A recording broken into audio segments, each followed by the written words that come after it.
이 시간 우리에게 주시는 하나님의 말씀 요한계시록 14장 14절에서 20절입니다. 함께 한 목소리로 받들어 읽도록 하겠습니다.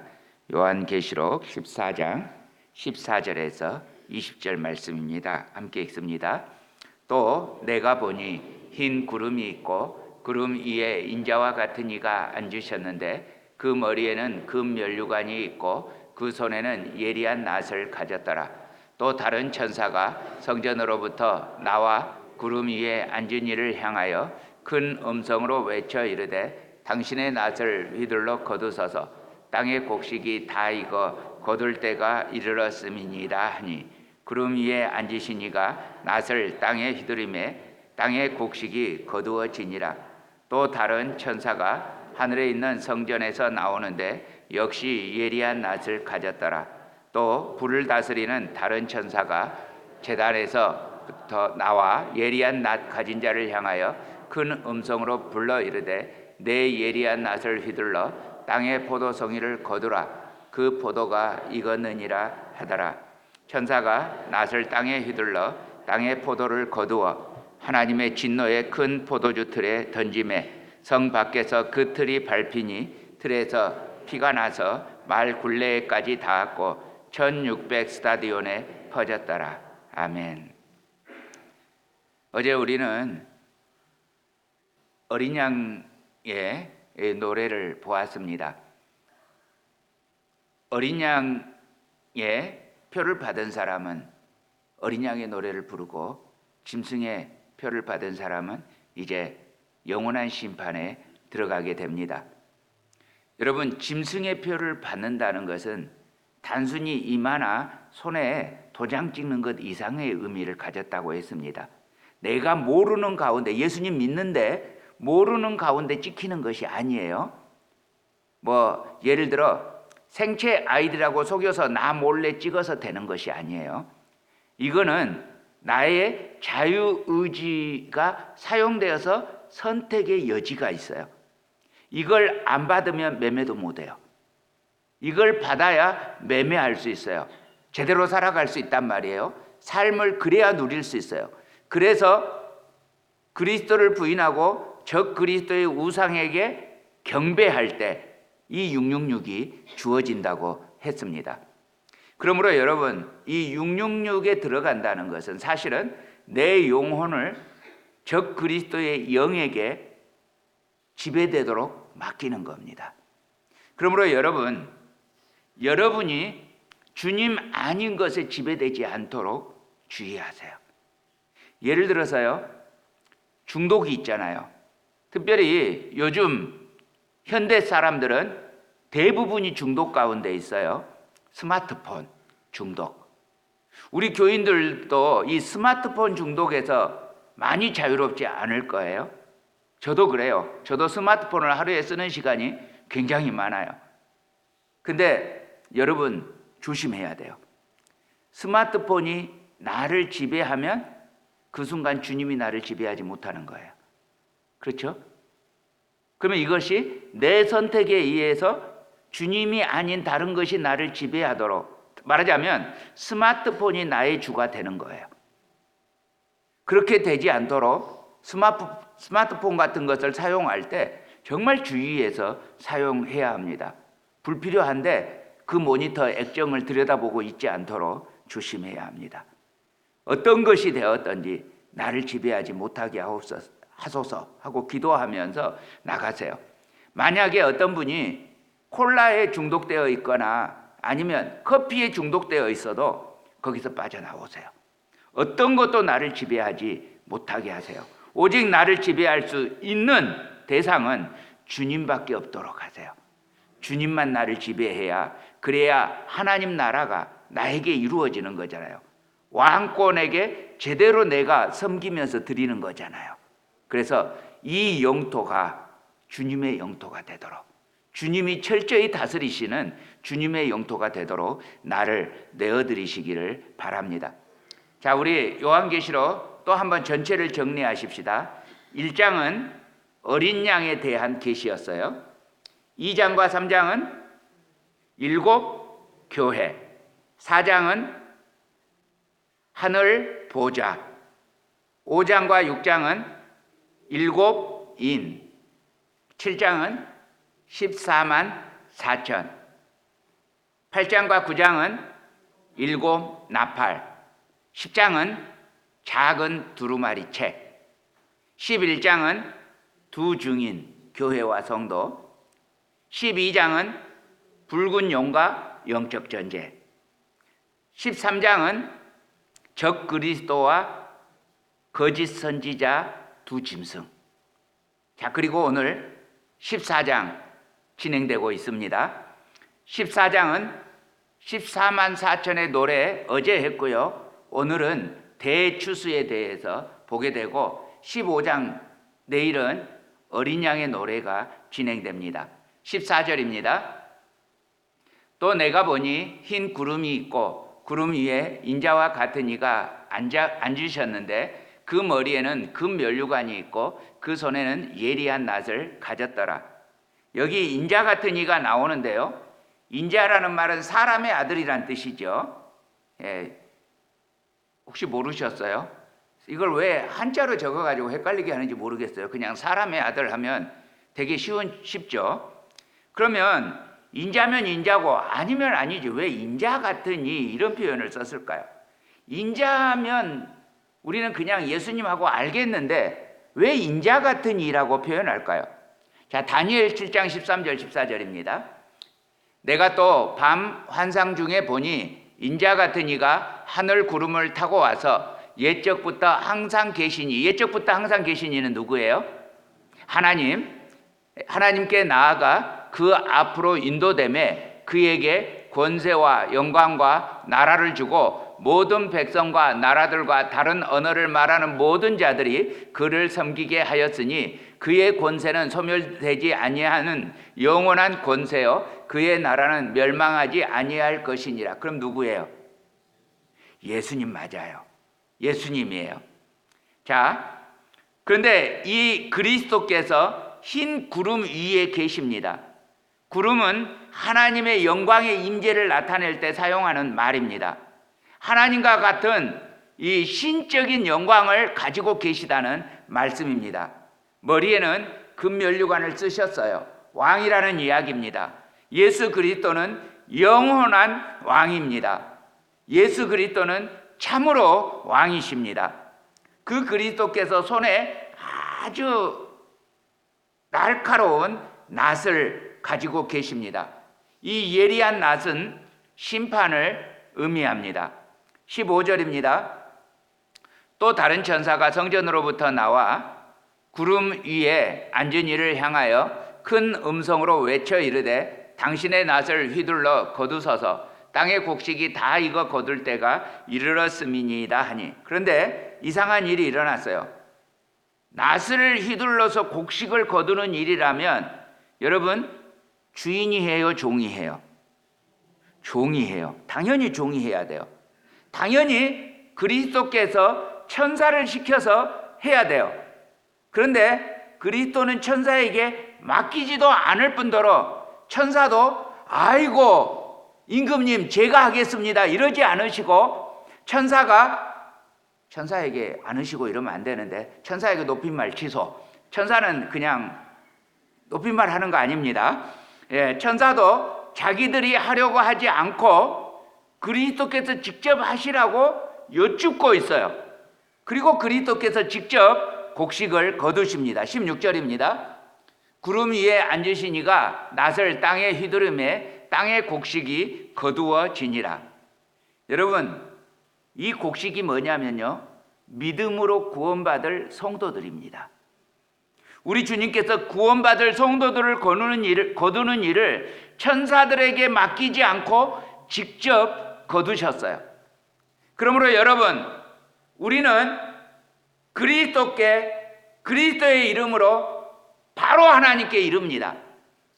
우리는 기도할 때 예수 그리스도의 이름으로 기도합니다.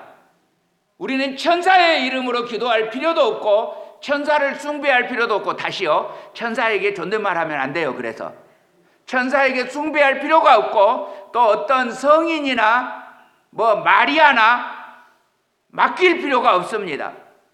주님과 우리 사이는 직접 통하는 사이입니다. 아멘. 이것이 우리에게 영광입니다. 최후 심판의 날에 우리 주님께서 구원받을 성도들을 직접 일일이 거두어 들이십니다. 그래서 우리가 우리 주님을 그날에 얼굴과 얼굴을 대하여 볼 것입니다. 처음에 연애할 때요, 제 아내와 어느 순간 얼굴이 이렇게 가까워지는 순간이 있었어요. 얼마나 가슴이 떨리는지.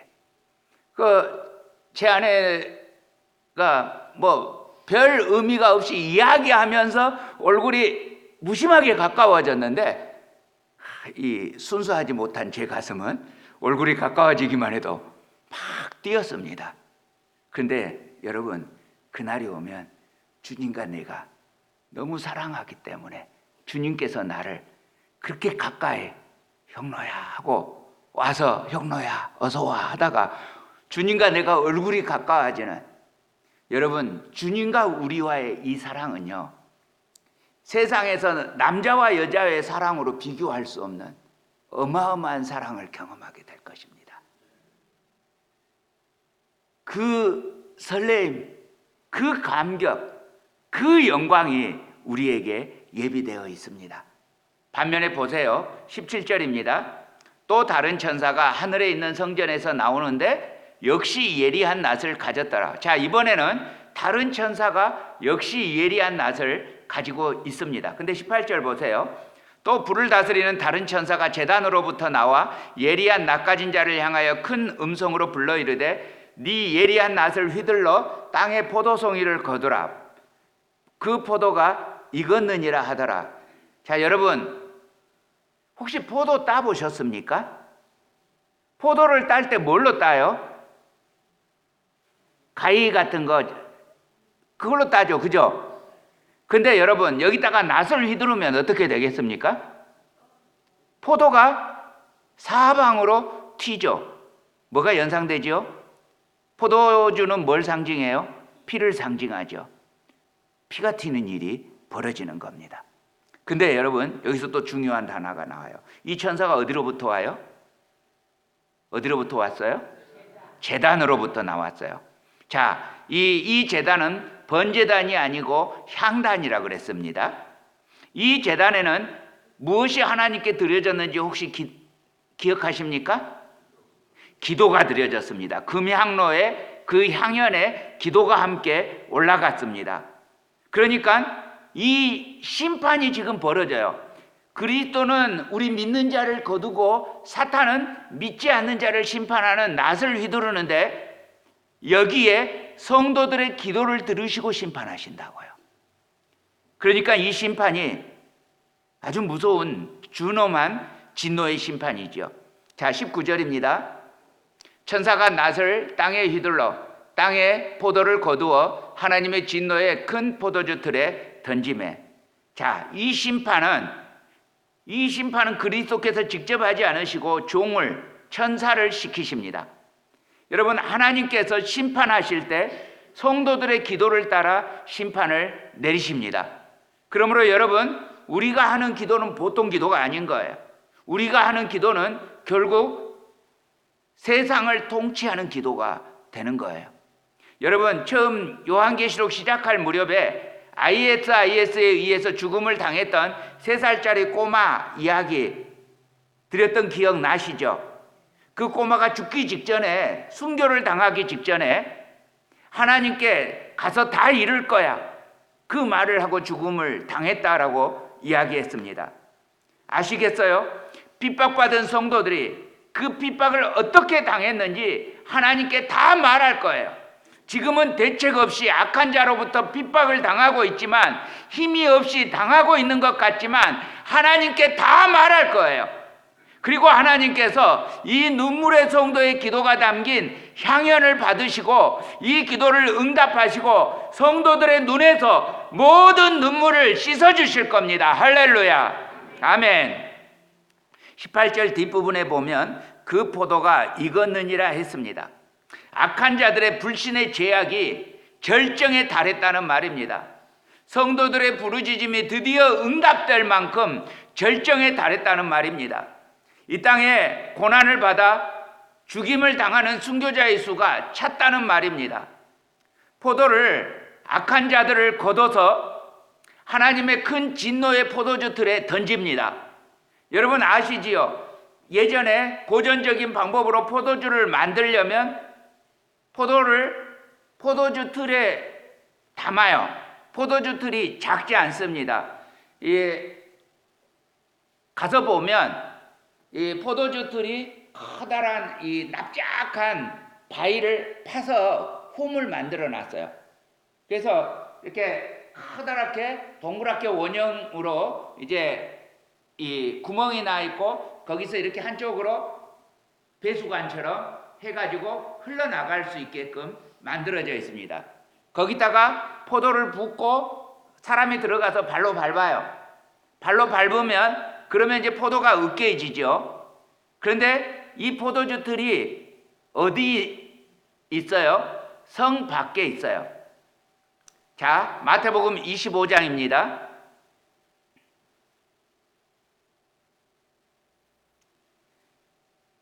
자, 마태복음 25장 30절 함께 읽습니다. 시작. 이 무익한 종을 바깥 어두운 데로 내쫓으라. 거기서 슬피 울며 이를 갈리라 하니라. 또 누가복음 13장 28절 함께 읽습니다. 너희가 아브라함과 이삭과 야곱과 모든 선지자는 하나님 나라에 있고 오직 너희는 밖에 쫓겨난 것을 볼 때 거기서 슬피 울며 이를 갈리라. 믿지 않는 유대인을 향해서 주님께서 하신 말씀입니다.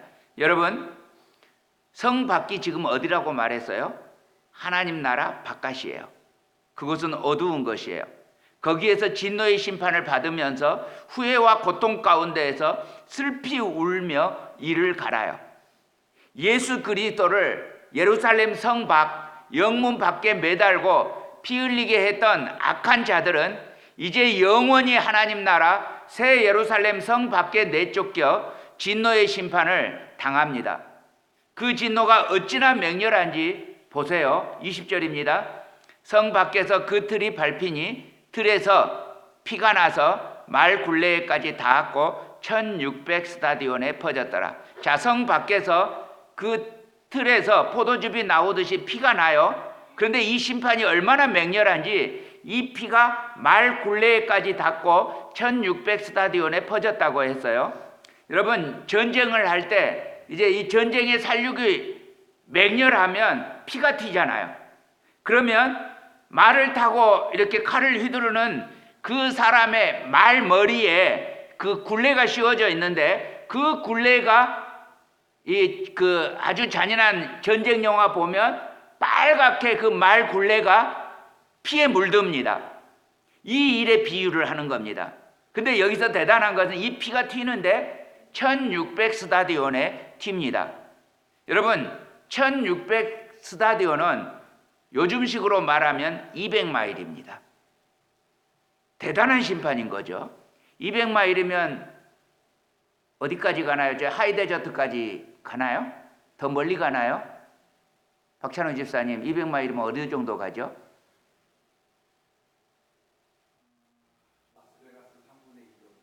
라스베가스 3분의 1. 모하비 사막.